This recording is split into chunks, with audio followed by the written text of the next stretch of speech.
God damn it. I want the truth. You can't handle the truth.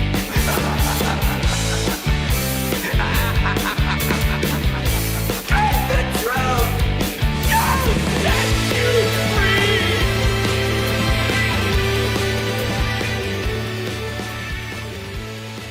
What's going on, man?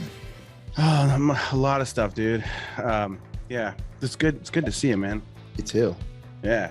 It's been a while. Yeah, it's been a minute, man. We'll get into it. Before I start, I wanted to let you know, like, I'm gonna do like a short little intro thing, and then we'll just go for it. Does that sound cool? I like to keep it very unprofessional and just relaxed. You know what I'm saying? I love it. Yeah, that's the way I even me setting this up will be on the podcast. Yeah. That's how I do it. So, hey everybody, welcome to another episode of Face the Truth. I have an amazing guest this week. Before I get into that, I want to let everybody know that I did it. I finally did it. I started a Patreon site. Everyone's been bugging me and they've been telling me for years I should do it. I finally came up with what I want to do and how I want to do it. So anybody that's been a fan of the podcast, I encourage you to check it out if you're a fan of the art. It's just patreon.com/Jason Seiler. I've got only two things I'm offering for $5 a month. You get one video a week from me drawing and painting. And each video is going to be like an hour or so. So that's like up to 5-6 hours a month for $5 a month of me drawing and painting, and just shooting the shit and talking and having a good time. Also, you get downloadable art of whatever I'm drawing. The second one has to do with this podcast. For $10 a month, you get all of that stuff, and you get a bonus episode of the podcast. So the podcast is going to remain free on YouTube and iTunes and all that sort of fun stuff, but there's going to be a bonus one that you can only see if you support the Patreon. So right now, there's only one or two people that get to watch the secret special podcast. So join in the fun and help support what I'm working on. So I greatly appreciate it. And so would my little bitty children that need food for their bellies. Anyways, I am super excited to talk to my guest this week. I'm going to let him share about all the crazy things that he's gotten to do. But this guy is an insanely talented musician. He's super smoking on the guitar. I first met him, gosh, I think maybe 6 years ago or so. He was on a tour with the Wild Rover tour with Cory and Norah Jones and a bunch of other people, and it was amazing. We had a lot of fun. We had a lot of drinks and a lot of fun. We even wore the same shirt one day, which was really weird, which I'll never forget. Urban Outfitters. And anyways, I love this guy so much, and I'm a huge fan of his talent and his work and his art. So everyone, please welcome Wes Hutchinson.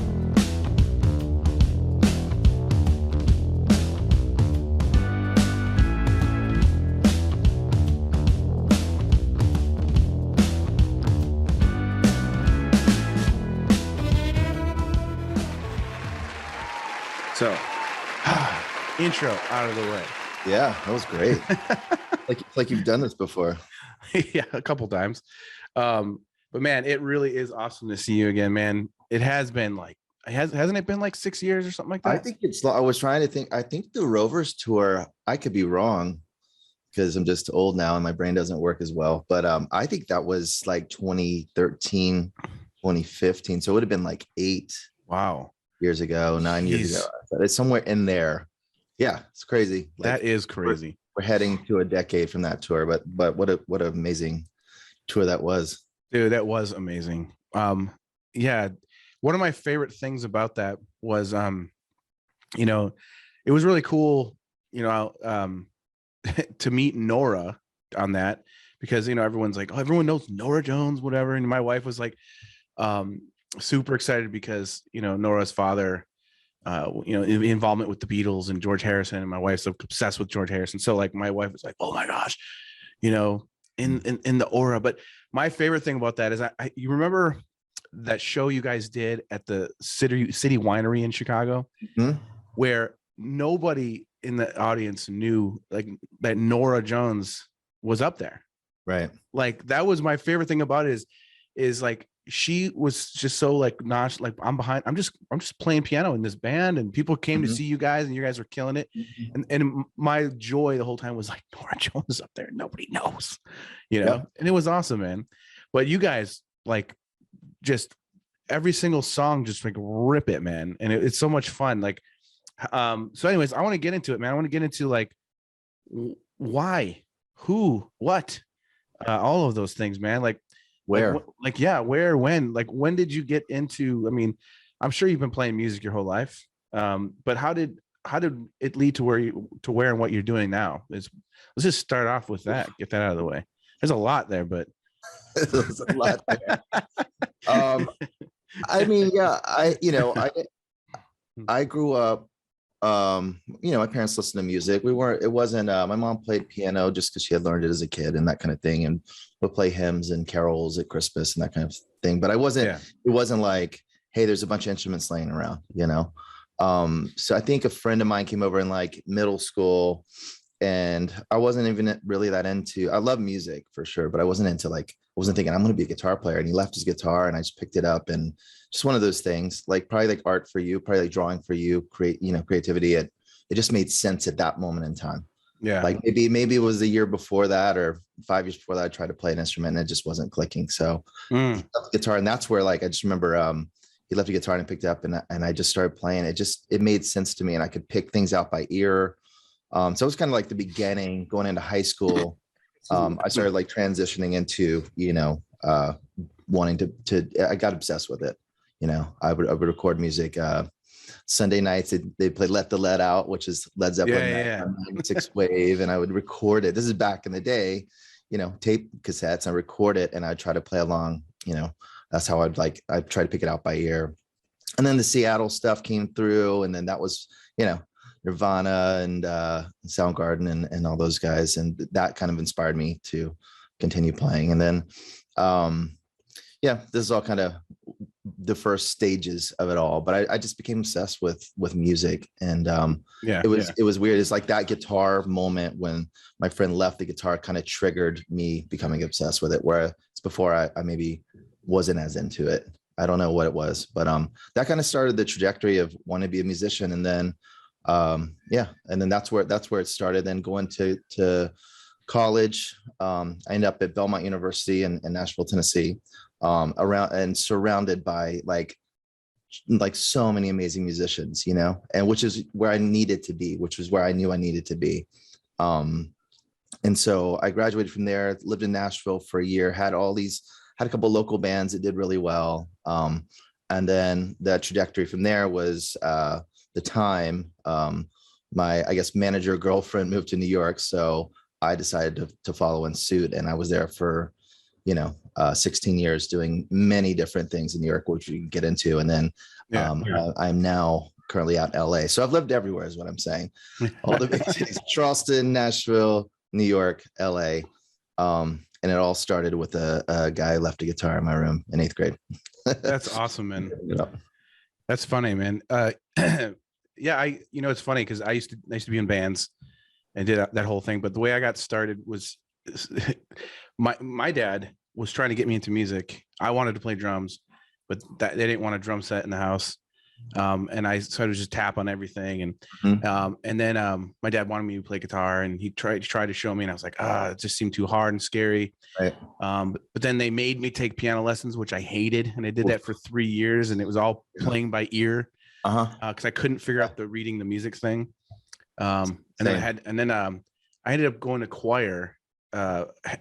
Again, I didn't want to be in choir, but I tried out. This is ridiculous. I don't even know what I'm telling, but you know what? Whatever. It's entertaining. I love it. I don't know. So I wanted to be an actor. And so there was this play called the 1940s Radio Hour where it was like a whole play about the 1940s and they would make sounds on the stage, like people walking. And it was like this really fun thing. I wanted to be in the play.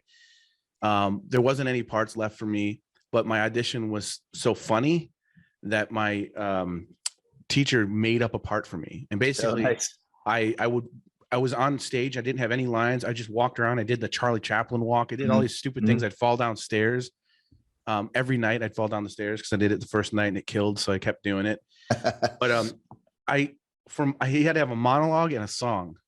Mhm. And my monologue, this is how stupid I was. My monologue was from an Ernest Goes to Jail movie. Oh, A part when he's in jail, I memorized. Everyone else has like professional like monologues from like Shakespeare and shit. yeah. And then my song, everyone had sheet music. My song was I was only allowed to listen to Christian music back then. Right. And there was this metal band called Tourniquet. And they had this ballad that I memorized. And I'm the only one that showed up without sheet music. And I'm just like singing this ballad. What is that noise? Is that coming from me or you? Oh, it sounds like someone is leaf blowing or something. That's fantastic. That's me. It's on my side. I think that's you. Someone's out here doing yard stuff or something. Sweet. So that'll be cool. Anyways, so I'm the only one that didn't have sheet music. And then the choir teacher was impressed with my singing and called my parents, and they made me take choir, which I hated. Anyways, long story short is I got into playing guitar eventually because I was in a guitar store, and the guy at the guitar store said, dude, you'll get chicks if you start playing guitar. And then he sold me I had to save up for it, but he sold me, my first guitar was a Jackson JSX. Yes. Black. Yeah. He's like a thin neck, you know, he's like, dude, you'll get laid if you get this guitar. The guy literally told me, and so I saved up and got that guitar. Yeah. And started bands, and that was my epic way to get into music. I'm trying to relate to the cool guy here, but I don't think it's working. No, I had a Jackson Charvel. I think I borrowed it from an older friend. It's like one of my mom's friend's son who was like 10 years older had a Jackson Charvel. So it was like the 80s, like purple with like pointy headstock. Yeah, it's sharp point. You could kill someone with it. Dude, I've actually been looking into getting one like this year. I've been looking back into getting one. I just thought it'd be fun to. I mean, they're made for like shredding, but like I just power chorded the hell out of it, you know. Yeah, they're fun to play. Oh yeah, man. I still remember the way it smelled. Like I can still remember that. It's kind of weird. Isn't that crazy? I can do that. I can do that too with the first guitars, or opening up like the Fender, the Jackson. Yeah. And it has like, it's got the like the velvet lining and like just the smell. It's dude. insane. My electric guitar I have now, or I've had ever since I was 18. It's my favorite guitar, and but it's like a time capsule, because I open, the case is covered in all the stickers from touring, you know, and you open it and there's like a smell, and there's like old band posters in there. I'm like, oh my gosh, it takes me back. But it's a Fender 50-year reissue model, and like they did that model, that the head was the same color as the body. You know? And it's a really pretty guitar. Never goes out of tune. It's amazing. And I put these hot rails on there. Dude. So anyways, you got your start, and you started like, just, you know, you've been all over the place, but I want to get into like some of what you do, as far as like, because you're doing stuff now where you're doing like commercials and different things. But there's so much to what you do, you know, as far as like the art of it goes, which is what I like to talk about.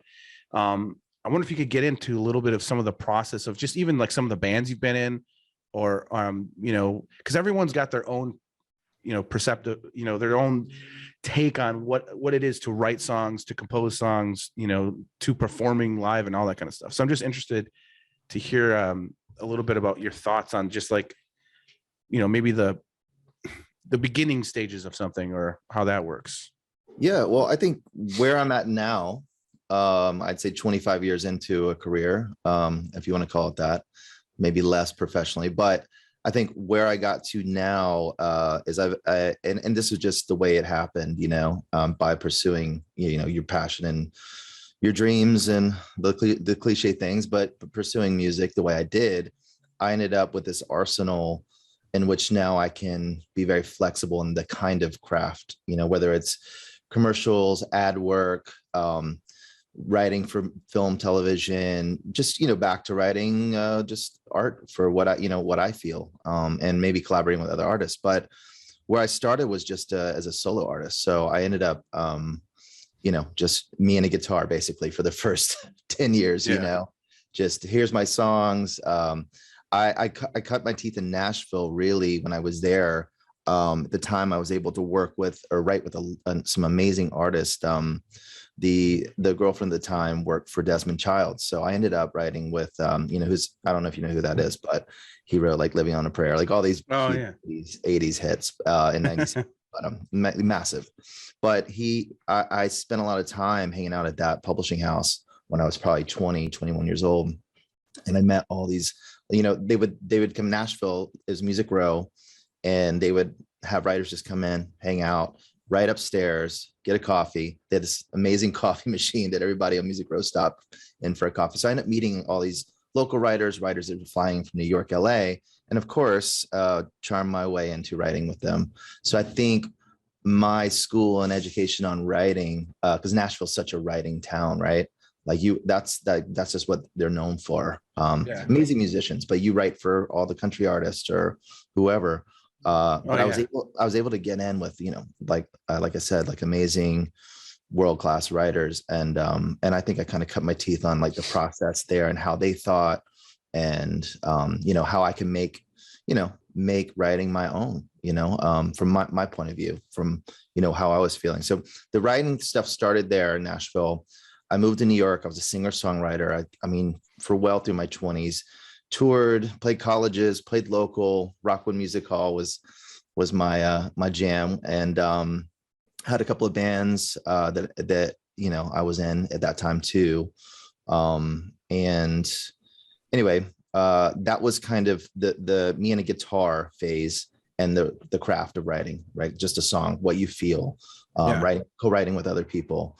And then I would say in my 30s, I just was kind of tired of doing, everything just me. So I started like joining bands. And at that time, I didn't really play bass, didn't really play piano. I could hack my way around, didn't really sing backgrounds a lot. But then I ended up, in a lot of bands like said Candles. Yeah. She's a bass person, playing with Cory, playing with Norah. Like I ended up just picking up an instrument. Now, how did that all start? Like the Candles, was that the first bigger band that you joined when you were in New York? Or I would say that's that next era is what I was saying. Like, 20s were like me, acoustic, a couple of groups. I was in a band with 3-part harmony group that was great, but that stuff didn't pan out. And I think I had to pivot, right? So how was I going to pivot? I didn't want to go into my 30s just doing the same thing. So I think it was just one of my roommates. So up to that point, you weren't even really interested in playing in bands. You just I was in a band that like took up a couple of years, and it was a fantastic experience, but it didn't pan out. Yeah. So I think, up to that point, it was my band is what I was saying. So I see what you're saying. Okay. My band. So you would come play for me. We would go tour. We would play local, whatever. And then I just got tired of doing that, and so I kind of had to pivot. So I think my roommate was in the Candles. So it was Pete Rim. Oh, okay. So Pete asked me if I wanted to play bass one day for the Candles, and I hadn't met the rest of the crew really. Yeah. So I just went and kind of took a bass. I think I borrowed a bass. I don't think I had a bass.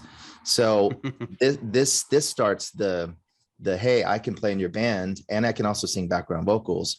So I ended up like anyway, I ended up starting to play for all these other artists, right?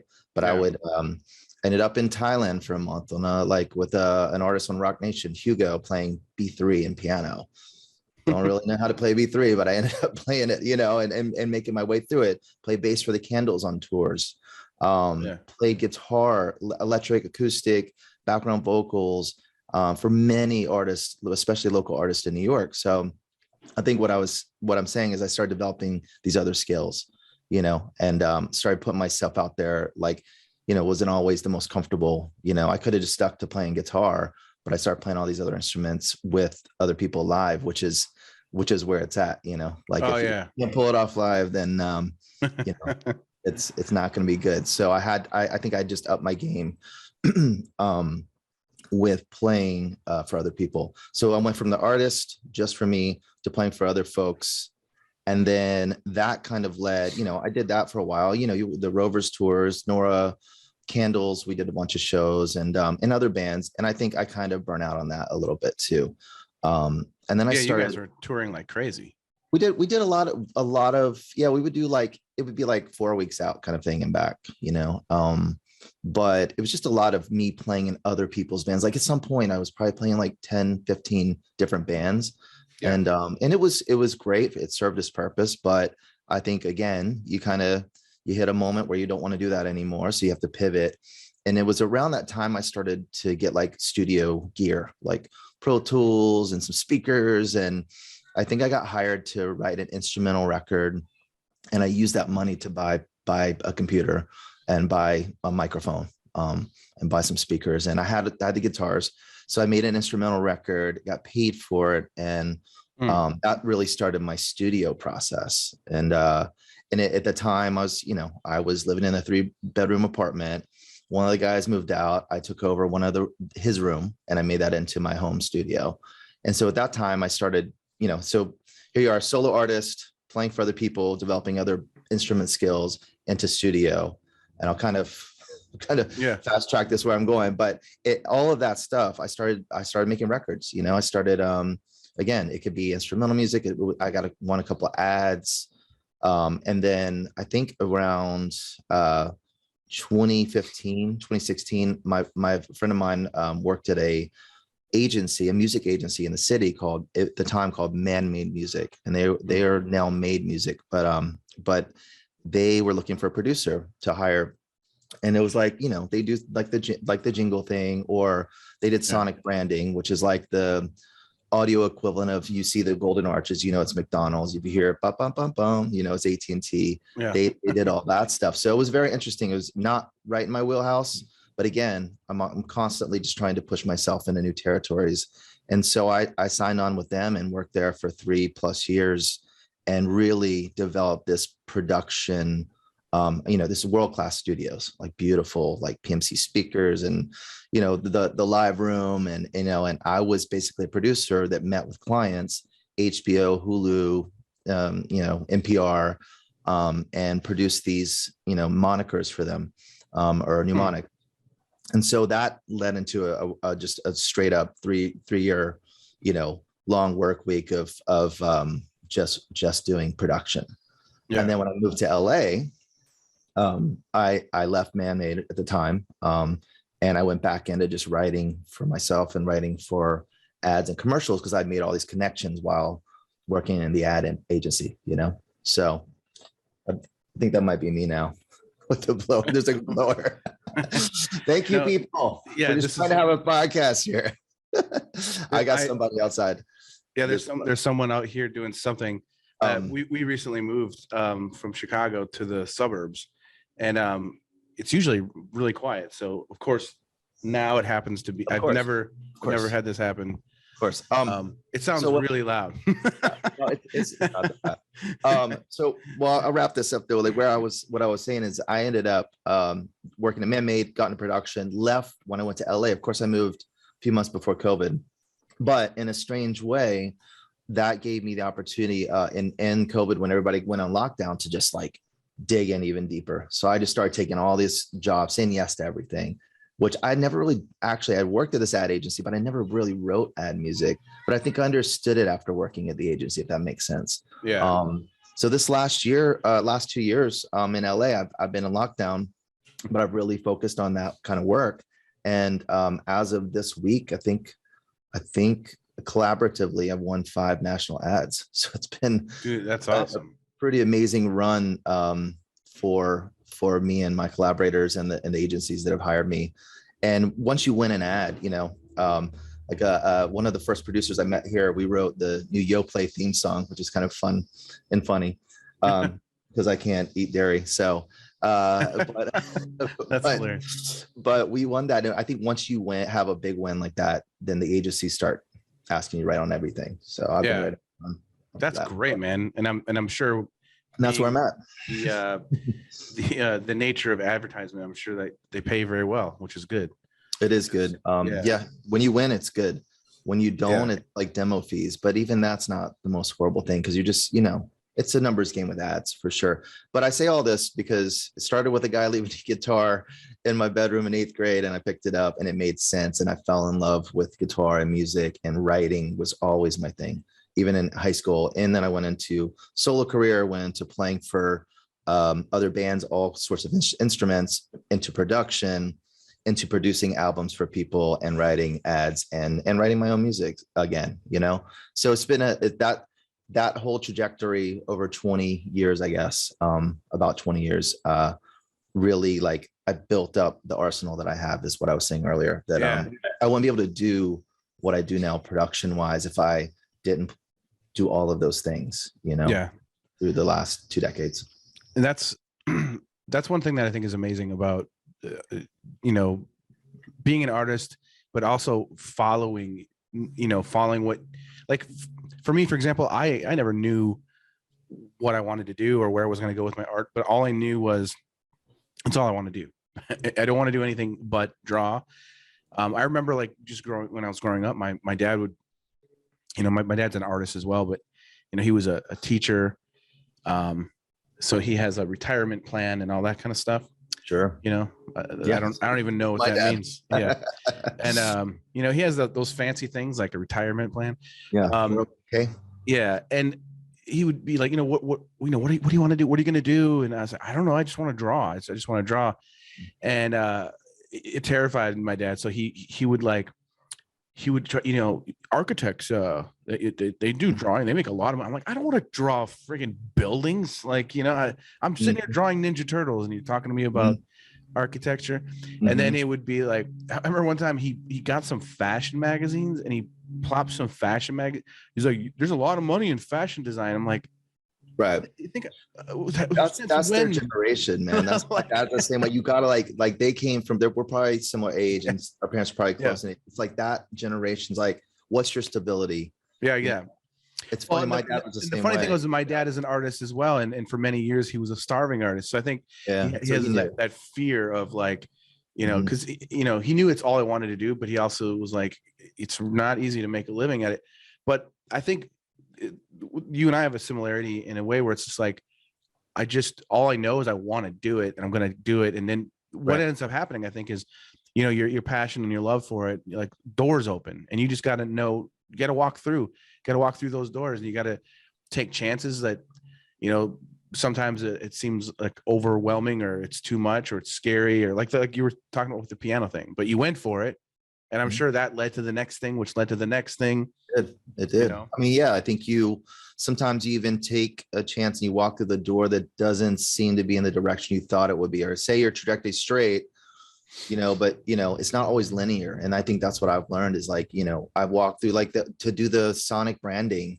I didn't even know what that was when I got the job. I mean, I learned very fast, but it was kind of like, why am I going over here? But in the back of my head, the way my life had worked out for 20 years, or just in music in general, and in general, but in music, I had taken those risks to do something that wasn't quite maybe where I thought I would have landed at that time, but it would circle back to that straight and narrow, and incorporate itself into influence me in like the way that I understand how to write for ads now. Like, I did 3 years at this agency to almost get to this point for the last 2 years to have won 5 national gig ads. And I've written for, like, Nickelodeon cartoons, and I've had songs in Shameless, and, a lot has happened in 2 years, It's actually something I wanted to ask you about. But so that I think that, to your point, and, what does your dad say about, like, I mean, your success has been wild. Like, you're like, well, now that they're happy, I mean, it's not always easy though. It's like, it's still stressful, but I mean, I feel, to be honest, I feel proud of myself, because I literally moved to Chicago with no money, and had no money for a long time, and I started a career just from my drawing, and I just built up, and now I own my first home, which is it's a fixer upper, but it's mine. You know what I'm saying?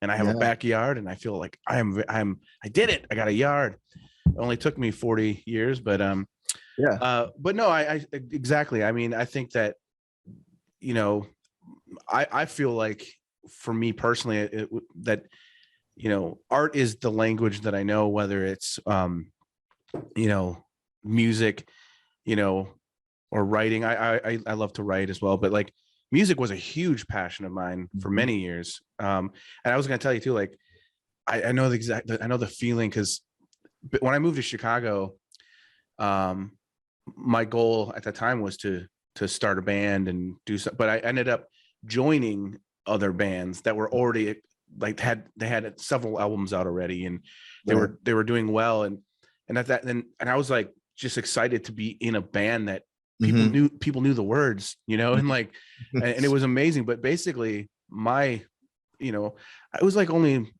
maybe 5 or 6 years that I was playing in bands and touring and putting out albums and that kind of stuff. But the entire time it was other people's bands, basically. So I know it's like you're learning their songs. And I remember one band I joined, I didn't even really like their music that much, but like, I'm in a band. Yeah. But they needed a guitar player, and I was just like excited because they were sort of a well-known punk band. And I'm like, all right, this is awesome. But I mean, I guess what I was trying to say is just like with any arts, I've always kind of just felt like, you know, there's something about it that it just keeps pulling me in, you know, that I can't control, you know, like, I don't know how not to, you know, like I started doing stand-up comedy. I saw that since 2019. Now I've been doing it. And my only regret is that I didn't start when I wanted to, which was like 20 years ago or more. Wow. I didn't know that. That's crazy. Oh yeah, I've always wanted to do it. I just finally did it. But now that I'm doing it, it's like, it's the same thing with my art. It's like, I can't stop thinking about it. I can't stop. Like I keep, you know, you just get like, you start writing things and you can't wait for that moment to get on stage and see if it works.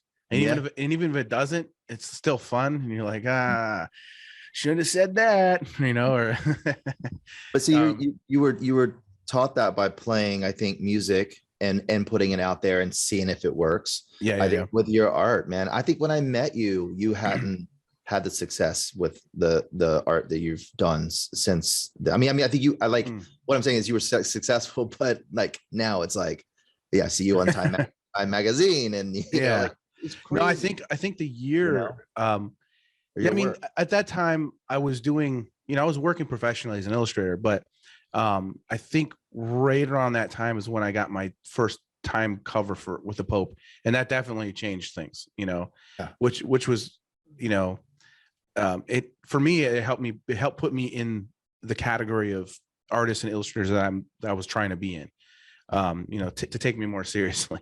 Because that's definitely a struggle. It's a very competitive, you know, like even the time covers, you know, they hire like, I can't imagine, several artists to paint the same person. So you don't even know if your painting's going to be, you know, chosen or not. And, but anyways, enough about me, kid.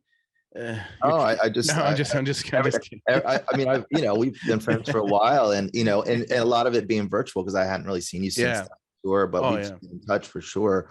And it's just cool. Like, I'm just saying it's awesome to have met you at that time as an illustrator. And I remember you bringing, did you paint the Rovers? So that's funny. Rovers, like all the artwork for that. Was that you? No. You mean the whiskey bottles that we made? Yeah, you did the whiskey bottles. You brought. Yeah. That's where I remember meeting you and your wife. Yeah. Oh man, so you had painted, like, it was really cool. I just remember, I like this guy. And then the next day we were hanging out at some bar and we had the same shirt on, and everybody was making fun of us. Oh yeah. Well, you know, I'm friends with Cory. I've been friends with him for a long time, with Cory Chisel. And so I was going to see him. I knew he had gone on tour with Norah, and I think you guys did like a Europe tour or something with Norah. And did the Candles go on that tour with Cory? And I think those were two different times, but yeah, it was. I think Cory was doing like just an opening slot with maybe Aid at the time. Okay. And anyways, then they said that you guys were going to do the show, so we went. And we had gone the night before and we had way too much fun. And we knew that we were asked by Jason, who was running the music festival, if we could make a cool gift for you guys and the Rovers and everything. And so we, my wife and I bought 2 Maker's Mark bottles, and then we made our own homemade labels. That's right. But the crazy thing is we had the worst hangover, both of us, just like nails pounding through your eyeballs and your head. And we had to get this done. We told Jason that we would do it. So we actually drew those and inked them. It was like pen and ink, like the dipping in ink, pen and ink. I think we drew Native American skulls with the feathers with it was like this really cool looking theme thing. I don't remember why we did that, but it looked cool. But the worst hangover ever. Like the whole time trying to draw that. Yeah. And then we had to drive from Chicago to Yorkville. That's right. Yeah, that was like a little festival or something outside. Yeah, and I was like, like when you drank so much where you're like, I'm never drinking again, like ever. Like the thought of it just makes you feel sick. And I remember by the time I get to Yorkville, my headache's starting to go away a little bit, and I'm like, I'm not drinking tonight. And as soon as we get there, someone hands me a big glass of red wine. I'm like, shit, here goes. But yeah, I remember giving you guys those things, and it was so much fun. One of my favorite memories about you and the candles, but I think you even more specifically, I don't think I've ever seen someone performing on stage who's like, you just look like you're having so much fun. You had like the happiest, most like chill vibe. Like you're just like, like I'm used to, I guess, there's a range of different bands I can think of, or people are trying to look cool all the time, or they're like, they got the rock star poses, or they're just like, yeah, whatever. And you just looked so happy. You're just like, yeah, and like it was so good. And there was like, I remember like feeling like an energy, if you will, that you guys kind of put out that was just like, we're fun and we're happy and we're nice people, we're good people. There's like that vibe.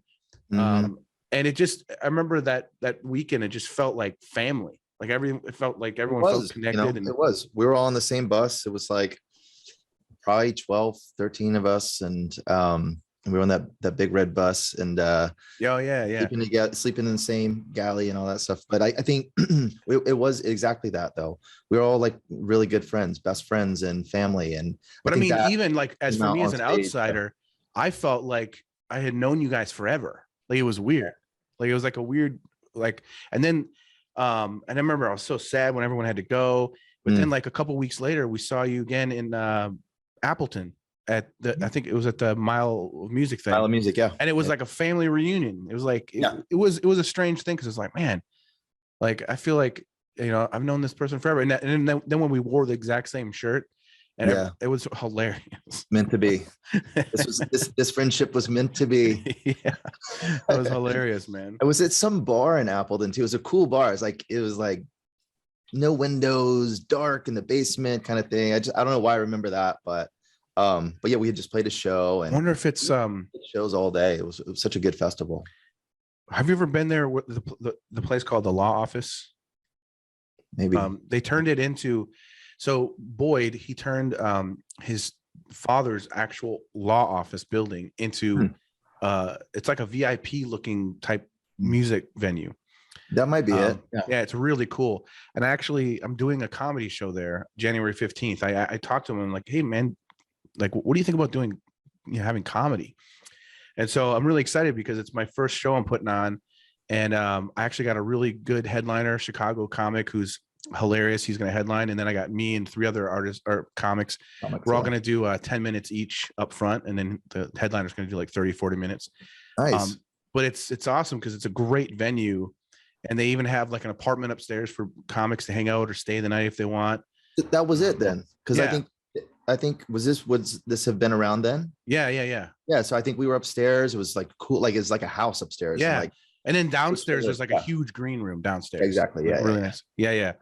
No, it's gonna be awesome, man. I'm gonna turn that joint into like a comic haven. That's awesome, man. It's gonna be Congrats. cool.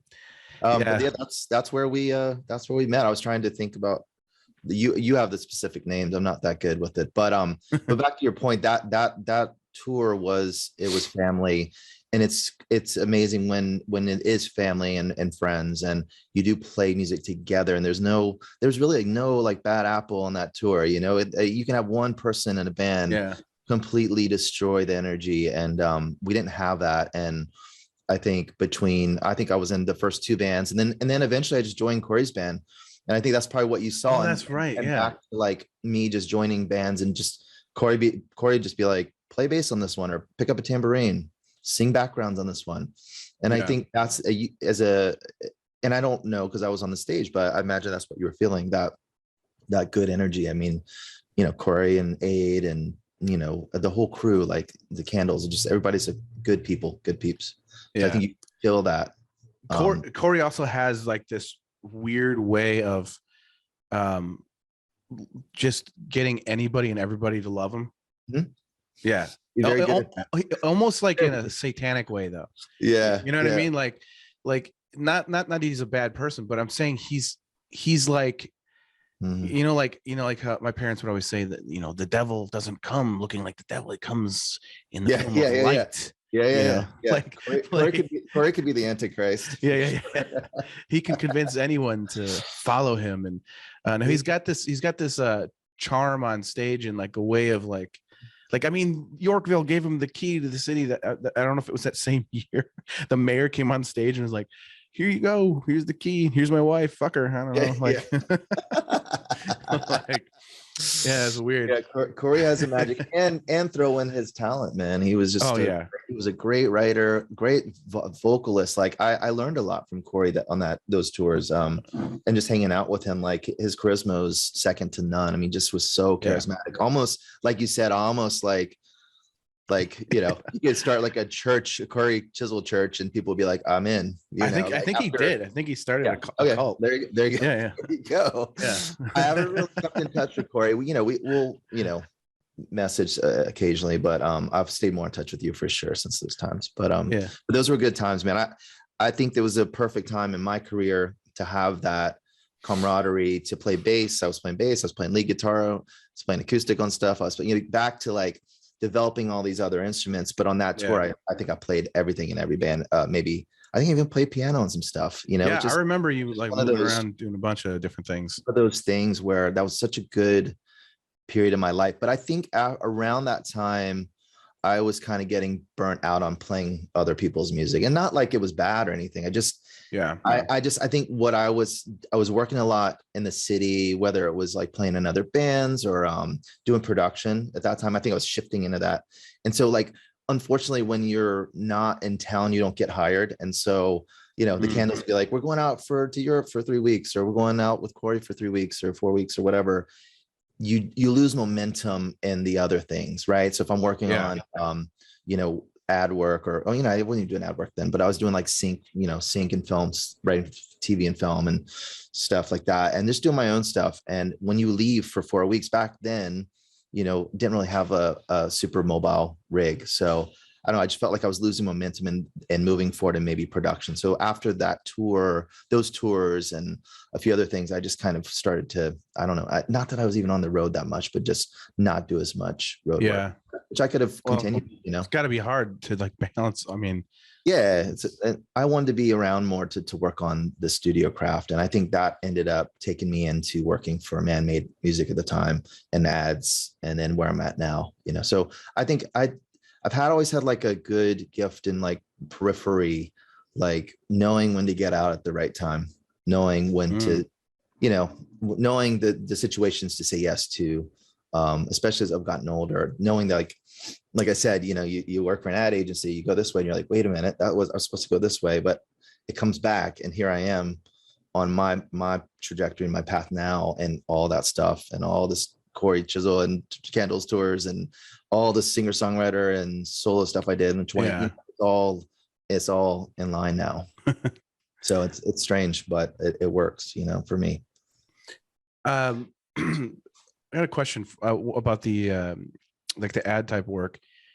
So I'm just curious, like, as an artist that does advertisement type stuff, advertisement work can be really challenging because, there's usually like several art directors and everyone's got like their own idea of how they want things to go, or even agreeing on styles. I mean, I've noticed I like that kind of work because I get paid more, but it ends up being a lot more stressful.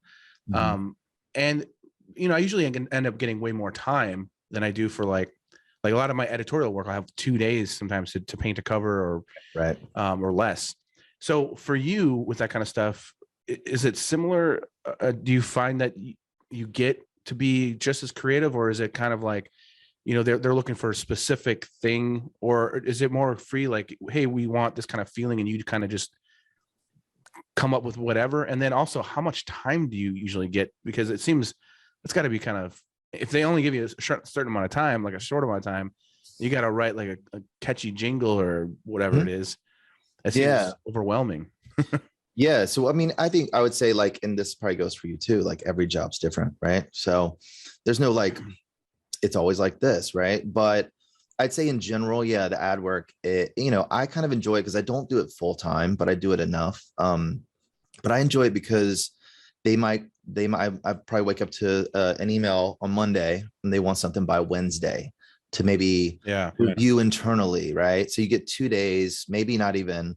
But honestly, everything that I've written in the last 2 years, and again, this is my first foray into like really doing this kind of full time, is if I don't write it in like 10 minutes, 15 minutes, like the melody and the idea, then it usually doesn't get picked. Like everything that's come out has been like just immediate, maybe even the original vocal or whatever, or the original melody. But so for me, that's crazy. It's nice to have a limited, like if I had a week, I feel like I might you go over and over and over and change it. And instead I have 24 hours, 48 hours. I just like bang it out. And so how does that process work? Like, do you start hearing stuff like, and you're like, you just start like thinking stuff and like, I mean, it just seems like, I mean, okay. That's my voice. Okay. It's dumb shit, middle of the night. Yep. That's right. Yep. Okay. Yeah. Drums, bass, that's right, funny. the melody, and if I collaborate, which I do a lot, I have some amazing, like I've met a lot of really great producers when I worked in at the agency. So I've made, like I do, just connections with them, and a lot of them are like younger. So it's nice that if someone calls and says, can you do something that's leaning a little more, Latin, urban, hip hop, pop, and like I can write that stuff. I can definitely write the melodies and the ideas, but I might lean into like a producer that's younger, that's like, man, that's what I do, and then we collaborate. And maybe that melody circulates. Maybe it's not a vocal melody, maybe it's like on an instrument or something, but I tend to be more in that situation, top line stuff. But I get called for a ton of stuff where I do all the production and I do all the writing and stuff. So leaf blower. Oh, Jesus. And you know what? I'm going to be really pissed like I said, I'm a first time homeowner and we've got a lot of trees. And one thing I didn't think about and I found out real quickly is how, like, I need to get a leaf blower, man. I've raked my back and front yard so many times. I filled up at least 15 bags full of leaves. Then you got to pay for people to come get the leaves. And my front yard, I spent like a few hours raking everything up, bagging it all up. It was a lot of work. So proud of it. It looks so nice. I'm like, oh, my yard looks nice. And I had to wait for the big tree to empty out. It emptied out. Then the next day I come over, my neighbors had hired a leaf blower and they blew their leaves into my yard. Like my entire yard. I had to, I had to re-rake my yard neighbor again. Bad neighbor. Yeah, I don't think the neighbor knew because they were out of town. They hired someone that did their gutters and didn't. But like literally, I come out the next day and my yard is covered with leaves again. I'm just like, are you kidding me? Like not a little bit, like covered my yard. It's like, this is a practical joke or something. Like, oh, I was so mad. House problems, first world house problems, bro. Yeah, dude, it's funny because it's things you never think about. I Like know, I'm sure. we bought the place in July, and there was like a lot of like crazy storms for a few weeks, like tornado warnings and stuff. And for the first time in my life, I'm like watching out the window and I'm like worried about my trees, like those are my trees. They're my trees now. I'm worried about things like that. Like, I hope I don't lose any branches, like My buddy just bought a It's house and out here and with his wife and kids. And every time I call him, he's fixing something. yeah. Or Yeah, he's at Home Depot. He's at Yeah, Home yeah. Depot, or he's fixing something like, and Oh, you know, man. and it's like old house, like, probably like they got some work to do, but it's a nice house. But it's like every time I call him, he's like under the sink and he's like in the backyard because the sprinkler broke, and the wood's rotting, and Yeah. so, We've there hasn't been 1 week since we've been here where we haven't been fixing, Yeah. like not really things that broke while we've been here, but just like we had to redo the bathroom and working on the kitchen. And of course, yeah, it's a lot, but you know what? That's what we signed up for. So, yeah. it's part Well, of, dude, part of the project. Oh yeah, you got a split. I got a split. I can do a little sign off. Do you edit any of this, or do you just I edit a little bit, but before you go, you gotta, how much time you have? You have like a couple minutes? yeah. Okay, Yeah. because there's a few fan art drawings I wanted to show you. Yes. So let me show you that real quick before you go. Let's see here. Let me know if you see this. Yeah. Oh, that's great. Did you see the new doc? It's awesome. Wow, so cool. This is by Ray Shipman. The new doc. That's amazing. Who is that? It's by Ray Shipman. This Oh, is he's an artist? yeah. Oh, awesome. Okay. No, they're doing fan art of you drawing. Oh, that's awesome. You know what's Yeah. funny is I thought it was I thought the first one? pick was Paul McCartney. Oh yeah, I could see Which- that. Yeah. Which somebody, yeah, anyways, yeah. I'll take it. Yeah. That's amazing. Thanks, Ray. This one is by Dominic Zeilinger. That's awesome. Spot on. Get the wavy hair. Yeah. Oh, This is by Paula Petlawani. that's amazing. That's like angry Wes. This is like your Foo Fighter stage, I think. Yeah. That would have been like my 20s when my hair was a lot longer like that. That's amazing. Oh, that's so good. So who is that by? Paula Petlawani. Paula, thank you for the angry photo, but I love it. Oh, And, that's good. And here's the last. This is by Jacques Lemonnier. Jacques Lemonnier, thank you, dude. Yeah. I remember that pic. That was when I was working at the agency. Somebody took a close up of me. I borrowed somebody's glasses, which I will probably need very soon in my life, but I don't wear them yet. So that's so great, And I like the hat. I should like sell these. dude. You like? I was gonna say I love I want to get one of those, but man, I would wear that. I would wear that all thing. I'm a hat guy. It's funny I don't have a hat on right now, but Yeah, all I do is wear a hat. I made one of these for me, but Yeah, okay. yeah, I can make hats. more. Or that I love that one. Can I get those? Can I have those? Or Yeah, I can show you. I'll send you a link. Yeah. So are these anyways, artists you work with? what? Sorry. Artists you work with? No, it's just it's a company that I found. And they make, it's like actually leather. This is No, I like, meant for the other the photos of me. I mean, oh no, those are just artists. I'll email those to you. Those are just every week when I do a podcast, I'd say if anyone wants to ask questions or do a drawing or whatever. Sometimes I get like 30 of them, something like, so it's just basically artists from all over the world. I give them a chance for their art to be seen. And so, and it's fun. Like I had Patrick Carney on. Yeah. And we had a great talk. It was really fun. And then it got to the point where I was going to show him the fan art, and I did, and he wasn't into it. He seemed like, can we get this fucking done already? Like, wow. It wasn't that he hated them. He liked them, but you could tell it, like the energy changed we had this great talk, and then all of a sudden I could feel like he was like, I'm ready to be done. And so I actually edited the podcast. So the talk with him is just our talk. And then I put out another video of just the fan art so people can see it, because it kind of it kind of like, interesting. yeah, that's never happened before, but I could tell he was like, Yeah, I'm not. He's on like a whole nother level, like, I mean, I think he's super busy already. Yeah, one of the biggest bands in the world. So, but that's great. When you pull that up. And so what I thought, it did look the first one looked very Paul McCartney. I was like, oh, that's killer. But what I meant is, did you see and especially your wife being a fan, the new Beatles doc? Oh, yes, dude. It's amazing. Yeah. Oh, dude. Right. Oh, yeah. It's so good. Everyone I've seen in the last, since I guess Thanksgiving, I've gone out with or hung out with, that's all we talk about. Oh, yeah. No, it was amazing, man.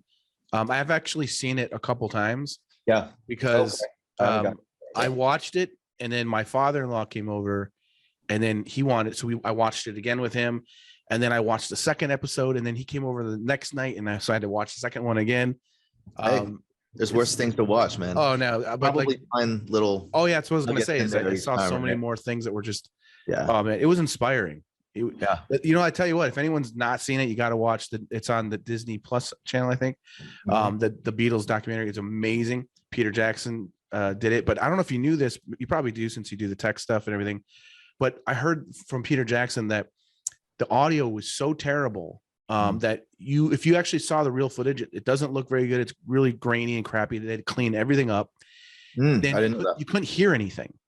Like, so they developed, like, there was most of it, you couldn't hear anything they were saying. It was just like, every once in a while you'd hear like Ringo say something or whatever, but it was very, very hard to hear anything. It was unusable. So Peter Jackson developed a technology that recognized each one of their voices, and they were able to separate their voices from all of the noise and put them on different tracks and different things, and able to clean them up and raise them up. And so they heard conversations and things that no one ever even knew happened.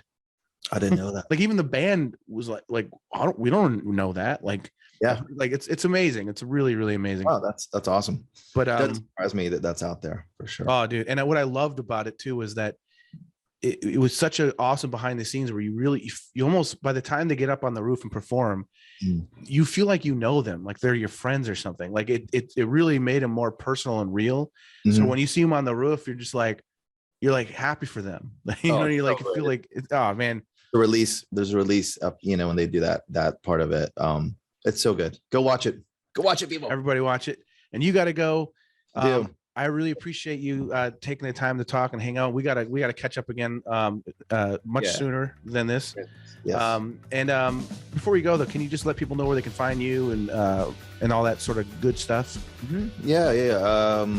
Just simply, I think, to find the breadth of what I do and the all the musics. You can go to weshutchinsonmusic.com. I just changed it this year. So weshutchinsonmusic.com, at Wesley GEE for my Instagram, and that's pretty much all you need to know. And I'm on Spotify, Wes Hutchinson, on all platforms. If you want to hear some solo music or songs I've produced and that kind of thing. But awesome. All right, thank you so much, and thank you so much everybody for the support. Remember what I said about the Patreon. Check that out. I'd really appreciate it. And until next time, we'll see you later. Good to see you, bro. Good to see you too, man. You want answers? The truth shall set you free. I think I'm entitled. You want answers? I want the truth. You can't handle the truth.